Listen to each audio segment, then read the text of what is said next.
বাঙালির দুদিন ছুটি মানে মন উৎসুক করে একটু আউটিংয়ের।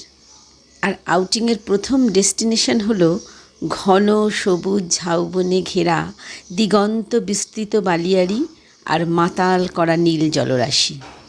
হ্যাঁ, ঠিকই ধরেছেন, দীঘা।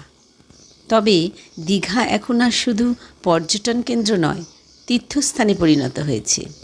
প্রতিদিন কাতারে কাতারে ধর্মপ্রাণ মানুষ দীঘাতে ভিড় জমাচ্ছে পুরীর জগন্নাথ মন্দিরের আদলে তৈরি সুবিশাল চোখ ধাঁধানো দীঘা জগন্নাথ মন্দির দর্শনে।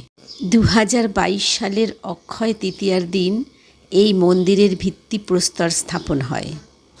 আর তার ঠিক 3 বছর পরে অর্থাৎ 2025 সালে অক্ষয় তৃতীয়ার দিনই এই মন্দিরের উদ্বোধন করলেন পশ্চিমবঙ্গের মুখ্যমন্ত্রী মাননীয়া শ্রীমতী মমতা বন্দ্যোপাধ্যায়।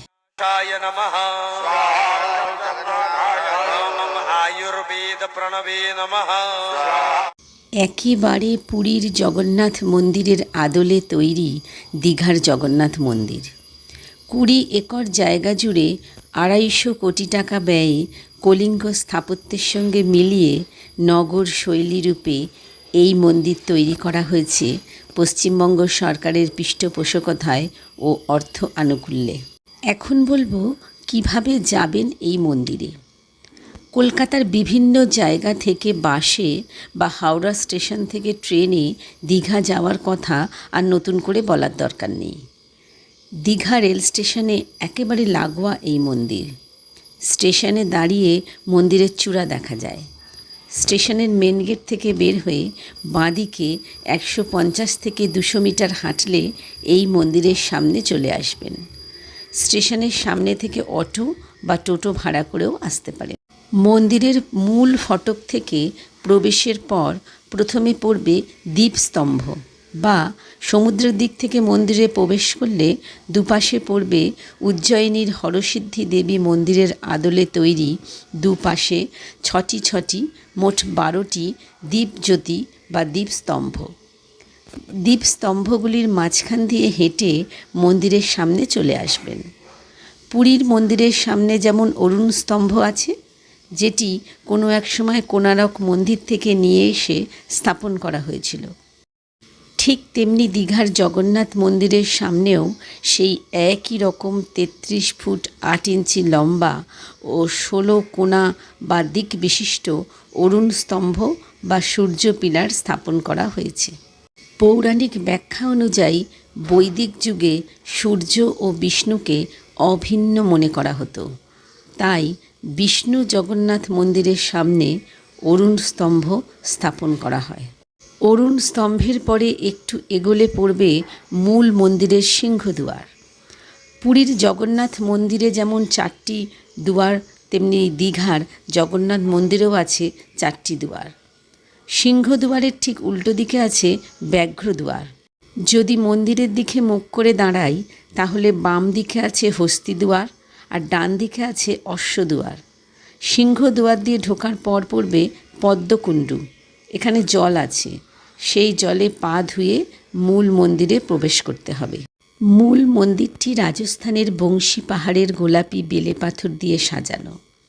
পাথর কেটে কেটে মন্দিরের গায়ে বিভিন্ন মূর্তি, কলকা, নকশা তৈরি করে পুরো মন্দিরটি ডিজাইন করা হয়েছে। সিংহদুয়ার দিয়ে মন্দিরে প্রবেশ করলে জগন্নাথ দেবের দর্শন পেয়ে যাবেন। পুরীর জগন্নাথ মন্দিরের মতো এই মন্দিরেও আছে 4টি ভাগ। একদম ভেতরে আছে গর্ভগৃহ, তার সামনে আছে জগমোহন, তার সামনে আছে নাটমণ্ডপ এবং একদম প্রথমেই আছে ভোগমণ্ডপ। সিংহদুয়ার দিয়ে মন্দিরে ঢুকলে প্রথমে পড়বে ভোগমণ্ডপ। ভোগমণ্ডপে আছে 4টি বড় কাঠের কারুকার্য করা দরজা ও 16টি স্তম্ভ। স্তম্ভগুলির গায়ে খুব সুন্দর পাথরের কারুকার্য করা শিল্পকলা ও নকশা আছে। পুরো মন্দির জুড়ে নানান ভাস্কর্য শিল্পকলার মাধ্যমে পৌরাণিক কাহিনীর বর্ণনা করা আছে।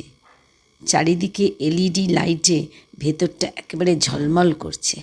তারপর পড়বে নাটমণ্ডপ। নাটমণ্ডপে আছে 4টি ছোট ও ও দুটি বড় দরজা। নাটমণ্ডপের পরে আছে জগমোহন। জগমোহনের মেঝেতে আছে সুন্দর করে কলকা আঁকা। 4টি স্তম্ভ বিশিষ্ট জগমোহন পুরোপুরি শীততাপ নিয়ন্ত্রিত, অর্থাৎ ফুললি এয়ার কন্ডিশনার। নাটমণ্ডপ ও জগমোহনের মাঝে রয়েছে গরুর স্তম্ভ। গরুর হল বিষ্ণুর বাহন। পৌরাণিক ব্যাখ্যা থেকে জানা যায় গরুর সবসময় জগন্নাথ দেবের পায়ের দিকে তাকিয়ে থাকতেন। এখানেও একইভাবে উনি জগন্নাথ দেবের পায়ের দিকে তাকিয়ে আছেন। এরপর আছে গর্ভগৃহ। পুরীর মন্দিরের এই অংশকে বলা হয় দেউল। পুরীর মন্দিরে যে বেদির উপরে জগন্নাথ, বলরাম ও সুভদ্রা অবস্থান করেন তাকে বলা হয় রত্নবেদী, যা কিনা 1,00,000 শালগ্রাম শিলা দিয়ে তৈরি করা হয়েছে। এখানেও ঠিক একই রকম বেদির ওপরে জগন্নাথ, বলরাম ও সুভদ্রা সজ্জিত হচ্ছেন। পুরীর জগন্নাথ দেব শুধুমাত্র হিন্দু ধর্মের ভক্তদের দর্শন দেন, অন্য কোনো ধর্মের ভক্তদের দর্শন দেন না বা অন্য ধর্মের ভক্তদেরকে দর্শনের সুযোগ করে দেওয়া হয় না। সেই জন্য পুরীর মন্দিরের বাইরে রয়েছে পতিত পাবন মূর্তি। সেই মূর্তি দেখে অহিন্দুরা ক্ষান্ত হন। এই নিয়মরীতি নিয়ে বিভিন্ন সময় বিতর্ক তৈরি হয়েছে। অনেকের মতে প্রভু জগন্নাথ সকলের প্রভু। দীঘার জগন্নাথ মন্দিরের ট্রাস্টি বোর্ড এক ধাপ এগিয়ে পতিত পাবন মূর্তির পাশাপাশি অহিন্দুদের জগন্নাথ দর্শনের জন্য পৃথক ব্যবস্থা করেছে। তবে রীতি অনুসারে জগন্নাথ দেবের কাছে হিন্দুরা ছাড়া কেউ যেতে পারে না। তবু যদি কেউ চায় তাহলে প্রভু বাধাও দিতে পারেন না। তাই দীঘা জগন্নাথ মন্দিরে আলাদা করে পতিত পাবন কক্ষ তৈরি করা হয়েছে। সেখানে দাঁড়িয়ে অহিন্দুরা জগন্নাথ দেবের দর্শন করতে পারে। পুরীর মন্দিরের মূর্তিগুলি কাঠের তৈরি। পৌরাণিক কাহিনী অনুযায়ী প্রাচীনকালে মালব দেশের রাজা ইন্দ্রদুগ্ন ছিলেন ভগবান বিষ্ণুর ভক্ত। তিনি একদিন স্বপ্নে দেখতে পান শ্রী নীলমাধবরূপী ভগবান বিষ্ণু মহাকাষ্ঠরূপে তার কাছে আসছেন। এতে তিনি অত্যন্ত বিচলিত হয়ে পরবর্তী পদক্ষেপের জন্য চিন্তিত হয়ে পড়েন। কিছুদিন পর প্রাতঃভ্রমণে বেরিয়ে সমুদ্রের তীরে একটি নিম কাঠের গুঁড়ি ভেসে আসতে দেখেন, যার গায়ে আশ্চর্যজনকভাবে শঙ্খ, চক্র, গদা, পদ্ম চিহ্ন দৃশ্যমান বা প্রস্ফুটিত। ঠিক সেই সময় এক রহস্যময় বৃদ্ধ কারিগররূপী দেব ও শিল্পী বিশ্বকর্মা এসে বলেন তিনি মূর্তি গড়বেন, কিন্তু একটি শর্ত আছে। একটি বন্ধ ঘরে 21 দিন তাকে একা কাজ করতে দিতে হবে, কেউ দরজা খুলবে না। রাজা রাজি হন এবং কাজ শুরু হয়। কয়েকদিন পর ঘরের ভেতরে কোনো সাড়া শব্দ না পেয়ে বৃদ্ধ মারা গেছে ভেবে রানীর অনুরোধে রাজা দরজা খুলে ফেলেন। ভেতরে দেখা যায় 3টি কাঠের মূর্তি তৈরি হয়েছে, কিন্তু তখনও হাত পা তৈরি হয়নি। বৃদ্ধ কারিগরও অদৃশ্য হয়ে গেছেন। পরে স্বপ্নাদেশের আদেশ পেয়ে সেই মূর্তি দিয়েই পুরীর জগন্নাথ মন্দিরে পূজাপাঠ শুরু হয়। দীঘার জগন্নাথ মন্দিরে যে মূর্তিগুলি আছে সেগুলি মার্বেল পাথরের তৈরি। জাঁকজমকে দীঘার জগন্নাথ মন্দির হয়তো পুরীর জগন্নাথ মন্দিরকে টেক্কা দেবে। পুরীর জগন্নাথ মন্দির 4 ধামের একটি। এই মন্দিরে যাতায়াতে ব্যবসা, সুনাম, লোকসমাগম, ব্যস্ততা, ভক্তি, শ্রদ্ধা, জাগ্রতা প্রশ্নাতীত। ঠিক তেমনি রয়েছে পাণ্ডাদেরও উৎপাত। এখন দেখা যাক দীঘার জগন্নাথ মন্দিরের ট্রাস্টি বোর্ড উপরোক্ত বিষয়গুলি কিভাবে নিয়ন্ত্রণ করেন।